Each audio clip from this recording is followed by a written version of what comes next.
Terima kasih Anda masih bersama kami. Bagi Anda yang baru saja bergabung, kami hadirkan kembali 3 berita utama hari ini. Alami sesak pasien obesitas 300 kg dievakuasi. Seorang ayah di Pemalang tega menghamili anak kandungnya yang masih di bawah umur. Diduga ada masalah anggaran, SPPG di Boyolali terpaksa berhenti beroperasi.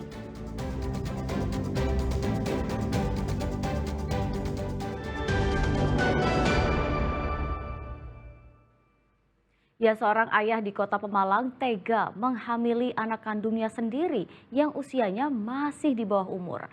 Pelaku akhirnya diringkus polisi setelah sempat buron selama 2 bulan.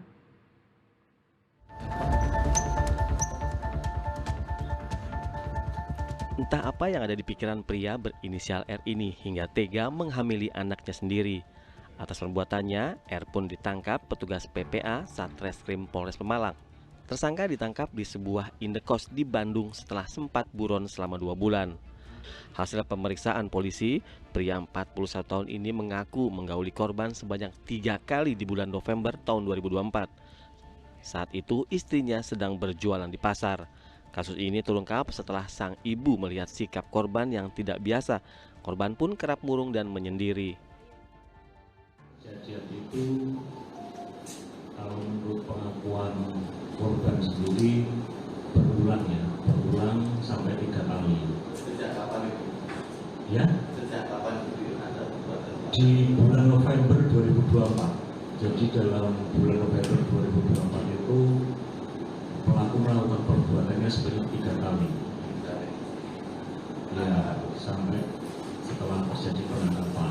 Dan TKP-nya sama di dalam rumah terus. Mereka itu satu keluarga.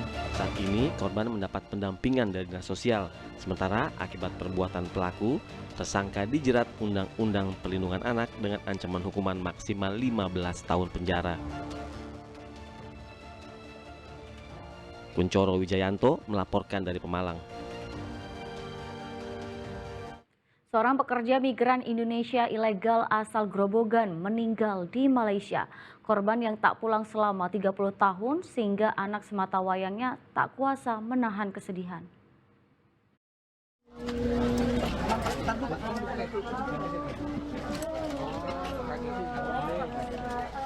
Setelah 30 tahun bekerja di Malaysia, Rabu sore lalu, Saadah, pekerja migran asal Grobogan, pulang dalam keadaan meninggal dunia.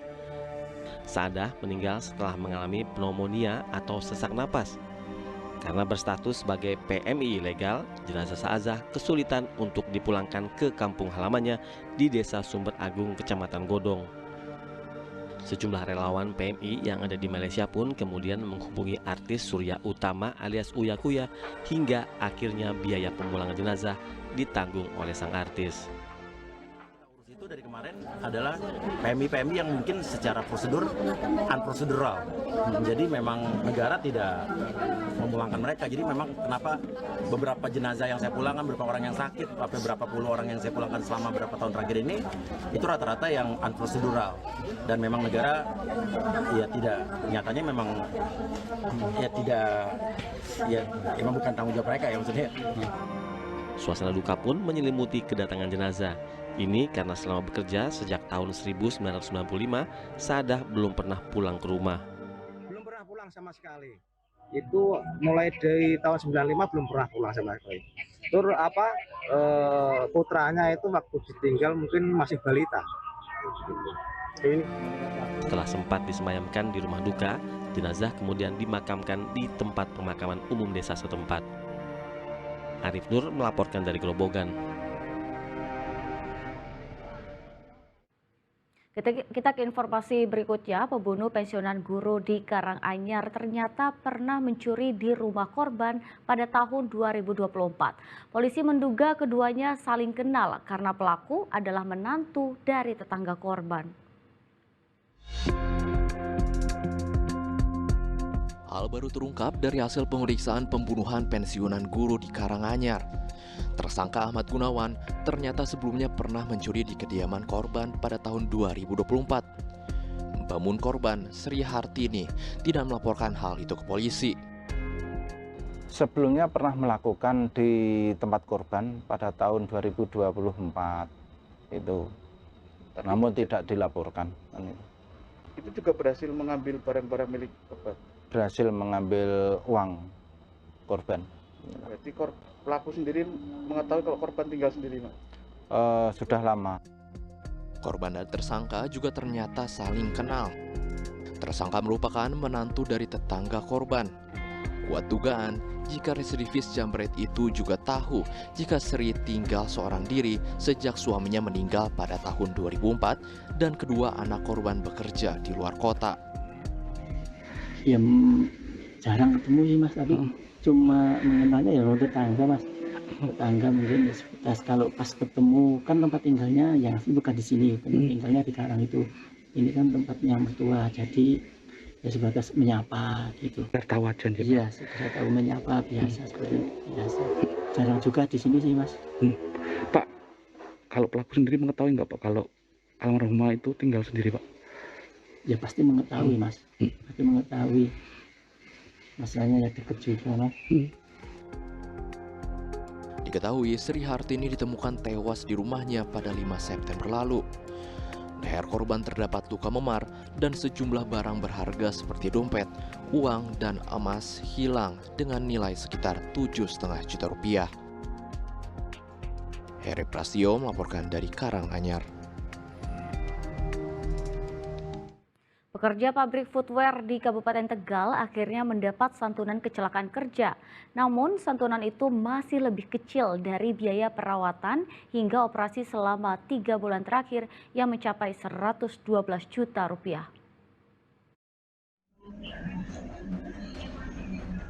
Penantian Islahul Iman, buruh pabrik sepatu PT Adonia Lebak Siu, Kabupaten Tegal berbuah manis. Setelah nyaris 3 bulan lamanya terkatung-katung, akhirnya pihak perusahaan footwear bersedia memberi santunan biaya pengobatan sebesar 50 juta rupiah. Hal itu disampaikan dalam pertemuan antara perwakilan keluarga dan kuasa hukum dengan manajemen PT Adonia di hadapan Dinas Tenaga Kerja dan Transmigrasi Kabupaten Tegal. Alhamdulillah dari PT Adonia sudah memberikan santunan tentunya apa yang kita harapkan juga dari pihak korban itu sebesar 50 juta rupiah untuk Ini berarti sempat terkatung-katung berapa lama Pak? ya memang ini selama 2 bulan karena banyak hal yang perlu kita juga didiskusikan termasuk juga aksi pada hari ini. Alhamdulillah kita juga dijembatani oleh dari Kapolres, Disnaker, akhirnya yang menemukan titik temu pada. Saat ini korban Islahul masih dirawat di Rumah Sakit Karyadi Semarang. Meski menerima santunan 50 juta, tanggungan biaya operasi dan perawatan selama 3 bulan terakhir sudah mencapai 112 juta rupiah. Itu pun masih harus menjalani operasi kembali. Kurang lebih 3 bulan. Sampai saat ini masih dirawat di rumah sakit? Masih detik ini, detik ini tadi saya telepon bunda yang di sana, kita keluarga bagi tugas juga untuk bisa mengawal penanganan dari dokter rumah sakit Karyadi. Ada penanganan di luka. Tadi itu kan ada satu di luka yang atas sobek kanan itu ada sedikit luka. Sampaikan dari dokter itu juga belum ada klarifikasi yang pasti tentang adanya bawaan yang lain. Sementara fokus dengan di arterinya dulu. Kecelakaan kerja yang menimpa korban terjadi pada 28 Mei 2025 lalu. Korban tertimpa tumpukan karton yang membuat kaki kanannya terluka sampai harus dioperasi. Karena korban tak memiliki BPJS, biaya operasinya terpaksa ditanggung sendiri. Kuncoro Wijayanto melaporkan dari Kabupaten Tegal. Ya, guna mengejar target stok PMI Kabupaten Tegal, gencarkan kegiatan donor darah. Permintaan darah di Kabupaten Tegal tergolong tinggi, yakni sekitar 1.500 kantong per bulannya. Rabu siang, Puluhan warga mengikuti donor darah yang digelar di ruang pertemuan Markas PMI Kabupaten Tegal. Palang Merah Indonesia menargetkan 400 kantong darah dari pendonor. Selama 2 hari ini 400 kantong, dan mudah-mudahan atau insya Allah kita akan bisa memenuhi target tersebut. Capaian donor darah Kabupaten Tegal, alhamdulillah sementara ini sudah dapat terpenuhi. Memang produksi kebutuhan rata-rata adalah 1.500 sampai dengan 1.600. Kita sudah 1 bulan ini lebih dari itu, bahkan kadang-kadang sampai dengan 2.000 kantong 1 bulan. Selain masyarakat, sejumlah anggota Satlantas Polres Tegal juga ikut mendonorkan darahnya. Selain memeriahkan HUT ke-80 PMI, keikutsertaan para polisi lalu lintas juga untuk merayakan HUT Satlantas Bayangkara pada 22 September mendatang. Melaksanakan kegiatan donor darah dalam rangka Hari Ulang Tahun PMI, sekaligus pas bertepatan dengan Hari Ulang Tahun Lalu Lintas Bayangkara. Jadi kami gerakan anggota-anggota Satlantas maupun anggota Polres lainnya untuk melaksanakan kegiatan donor darah. Meski produksi darah di PMI Tegal rata-rata mencapai 1.500 kantong per bulan, tetapi kegiatan seperti ini terus digelar untuk mengantisipasi melonjaknya permintaan darah. Kuncoro Wijayanto melaporkan dari Kabupaten Tegal.